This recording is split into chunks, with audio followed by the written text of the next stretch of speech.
श्री शिवाय नमस्तुभ्याम। हर हर महादेव। कैसे हैं आप सब? देखिए, आज का ये वीडियो भी बहुत ही ज़्यादा खास होने वाला है। कार्तिक मास का पवित्र महीना और ये उपाय आज जो हम आपको बताएंगे, कार्तिक मास में केवल और केवल दशमी तिथि पर ही किया जाता है। और कल है दशमी तिथि, यानी कि 7 नवंबर को मंगलवार के दिन कार्तिक मास की दशमी तिथि है। पूरे साल भर तक इस दशमी तिथि का हम इंतज़ार करते हैं, क्योंकि ये उपाय केवल दशमी तिथि पर ही किया जाता है। देखो, आज का ये जो वीडियो है इसलिए खास होने वाला है क्योंकि आपके घर की सारी परेशानियां दूर होने वाली हैं। आपके जन्म जन्मांतर के जो पाप हैं वो नष्ट होने वाले हैं। ये बहुत ही प्यारे से वीडियो में उपाय हम आपको बताएंगे। देखो, आज के इस पूरे वीडियो में हम 3 महा उपाय के बारे में बात करेंगे।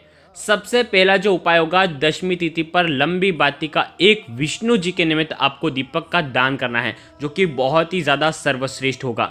दूसरा जो उपाय होगा वो दशमी तिथि पर 2 लौंग के जोड़ से आपको करना है और ये उपाय समस्त कर्जों की परेशानियों को दूर करेगा। और तीसरा महा उपाय जो होगा वो आपको काली मिर्ची से करना है। तो देखो, आज के इस पूरे वीडियो में हम 3 बहुत ही प्यारे से उपाय के बारे में बात करेंगे और ये तीनों उपाय पूज्य गुरुदेव की ही कथा सुन करके समझ करके समझाने का प्रयास करूंगा।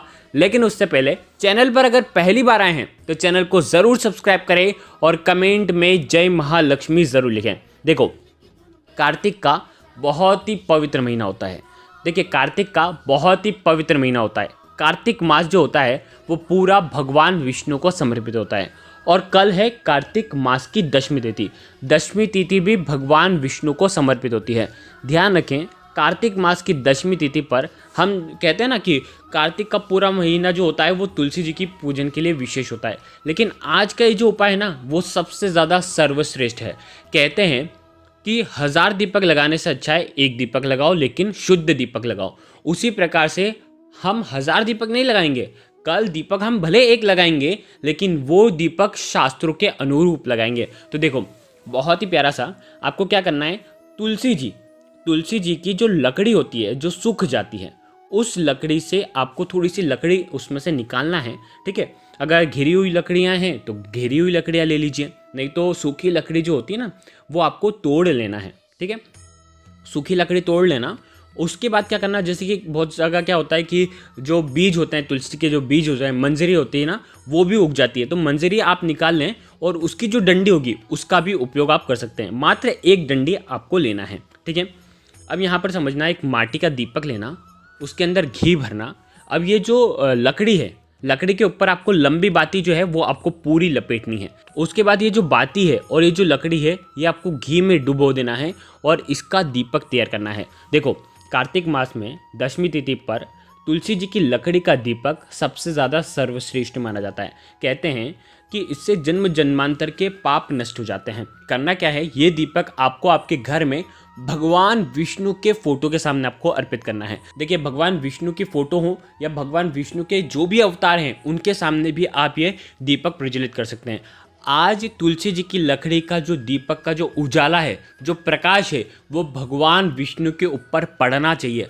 अगर इस प्रकार से आप दीपक लगाते हैं, भगवान विष्णु के इस दीपक से आप आरती करते हैं, तो आपकी आत्मा को वापस से पृथ्वी पर जन्म नहीं लेना पड़ता। जो भी दीपक ये लगाता है उस आत्मा को गोलोक धाम में उसका जन्म होता है और जन्म जन्मांतर के पाप जो होते हैं वो नष्ट हो जाते हैं। स्कंद पुराण के, देखिए, पूज्य गुरुदेव कहते हैं कि स्कंद पुराण का जो कार्तिक खंड है उसमें वर्णित है 24 प्रकार के दीपक का दान कार्तिक मास में करना चाहिए। और 24 प्रकार में से सबसे ज़्यादा कर सर्वश्रेष्ठ दीपक जो बताया गया है वो है इसी प्रकार का ये जो दीपक है, जो कि तुलसी जी की लकड़ी का आपको दीपक तैयार करना है। ये दीपक भगवान विष्णु के ऊपर पड़ेगा। ओम नमो भगवते वासुदेवाय का 108 बार कम से कम जाप करें। देखो, कार्तिक मास में ओम नमो भगवते वासुदेवाय का जाप करने मात्र से महालक्ष्मी बहुत प्रसन्न होती है। ध्यान रखना, तुलसी माता का विवाह भी इसी माह में होता है। तो विशेष ध्यान रखना, ये उपाय आपको कल के दिन दशमी तिथि पर करना है। ध्यान रखना, ये जो दीपक है या तो आप सूर्योदय के पहले जला लीजिए या तो आप सूर्यास्त के बाद जला लीजिए।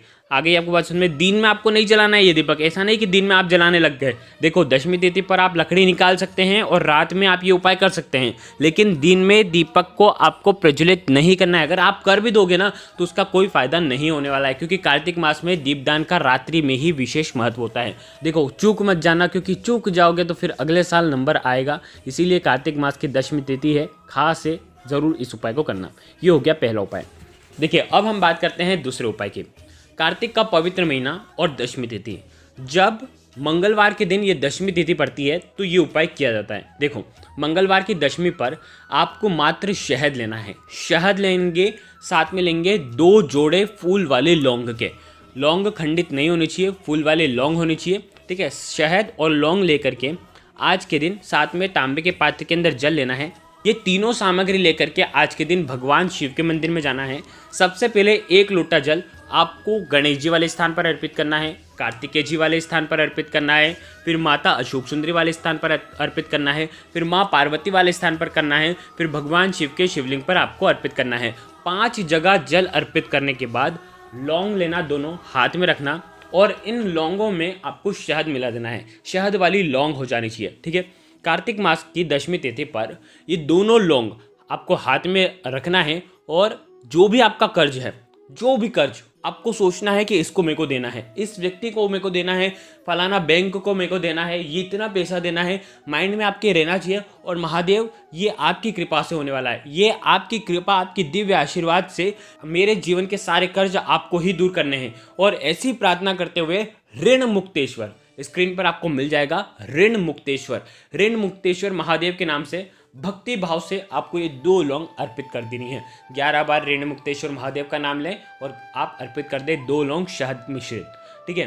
देखो उपाय करते हैं, कई लोग क्या करते हैं उपाय करके निकल जाते हैं, ठीक है, फटाफट उपाय करा और निकल गए।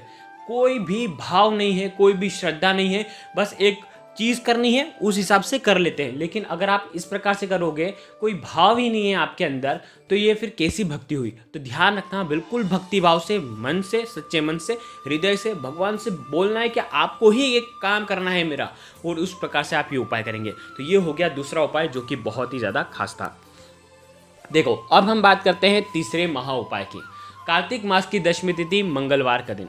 काली मिर्ची लेना है आपको, 1, 3, 5, 7, 9, 11 जितनी आपको लेना है आपको लेना है, ठीक है। और इन काली मिर्ची को आपको चूर देना है, पीस देना है, ठीक है। साथ में लेना है शहद। शहद लेना, 1 चम्मच शहद लेना, उसके अंदर अब काली मिर्ची का ये पाउडर आपको डाल देना है। आ गई आपको बात समझ में। अब आपको क्या करना है आज के दिन। देखो ये उपाय कौन करेगा, जिन लोगों के ऊपर तकलीफ बहुत ज़्यादा है, संकट बहुत ज़्यादा है, परेशानियाँ बहुत ज़्यादा है। देखो परेशानी धन से जुड़ी हुई हो, परेशानी परिवार से जुड़ी हुई हो, परेशानी रोग से जुड़ी हुई हो, ऊपर जिन लोगों को बार बार भार लगता है, बहुत सारे लोग होते हैं ना बिल्कुल स्ट्रेस में रहते हैं, टेंशन रहता है, सिर के ऊपर ऐसा लगता है कि बहुत भार है, उनका जो मन है किसी भी काम में नहीं लगता है, मन जो है बिल्कुल डरा डरा सा रहता है। जो भी व्यक्ति जिनके घर में भी ऐसी प्रॉब्लम है ना, तो आज कार्तिक मास की दशमी तिथि पर शहद और काली मिर्ची साथ में तांबे के पात्र के अंदर जल लेकर के भगवान शिव के मंदिर में जाएं और भगवान शिव के मंदिर में काली मिर्ची और ये शहद जो है इसका लेपन शिवलिंग पर करें। जो भी व्यक्ति शिवलिंग पर काली मिर्ची का, पाउडर का और शहद का लेपन करता है, उसके जीवन के भार जो है, बड़ा सा बड़ा बोझ भी जो है ना वो दूर हो जाता है। ऐसा उपाय आप कल के दिन दशमी तिथि पर कर सकते हैं। अर्पित करना, पूरा शहद लगाना, काली मिर्ची जो है उसके अंदर वो भी अर्पित हो जाएगी। आपके कष्ट जो है, संकट जो है वो दूर करने की आपको प्रार्थना करना है। और अंत में 1 लोटा जल जो लेकर के आए हो, श्री शिवाय नमस्तुभ्यम का जाप करते हुए भगवान शिव के शिवलिंग पर अर्पित कर दें। आपकी सारी परेशानियां जो है भगवान शिव की कृपा से दूर हो जाएगी। तो ये उपाय आपको आज के दिन, पूरे वीडियो में हमने 3 महा उपाय बताए हैं। तीनों में से जो उपाय आपको करना है आप करें, लेकिन दीपदान वाला उपाय तो सबको करना है। एक रिक्वेस्ट है, करके देखिए, फ़ायदा ज़रूर होगा। अगर आपको कुछ भी चीज़ समझ में ना आए तो एक बार कमेंट में पूछ लेना, गलती बिल्कुल भी नहीं करना है। श्री शिवाय नमस्तुभ्यम। हर हर महादेव।